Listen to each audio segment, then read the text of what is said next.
And then in all of our free time, we do lots of fundraising events, everything from selling pizzas to car washes to walkathons to however we can raise money. We have all those fundraisers going on the off weekends as well.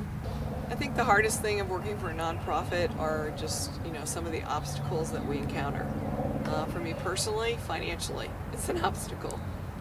Just because my salary is not consistently paid. We pay it as, what we can, when we can. And so that's a personal obstacle.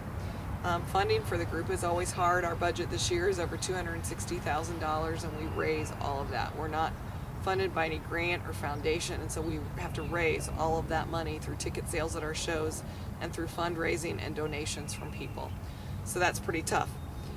Travel is hard in that it's just expensive.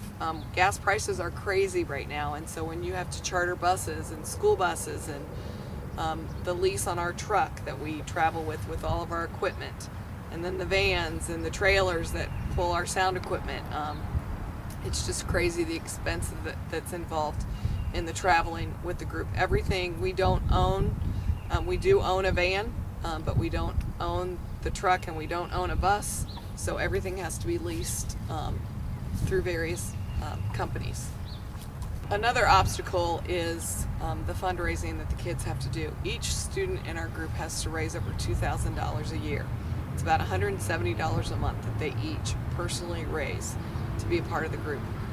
What an awesome blessing it would be if they didn't have to do so much fundraising. It's enough stress to travel and do everything with the group, but then to have to raise money to participate.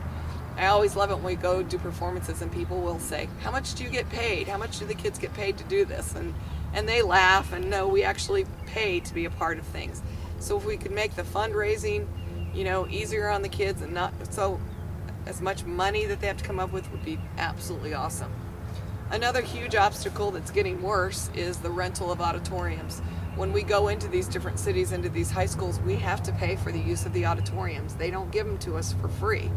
And so you have to pay for these facilities and for custodial fees and things like that. And as the schools are suffering financially, then they up the prices for use of the auditoriums as well.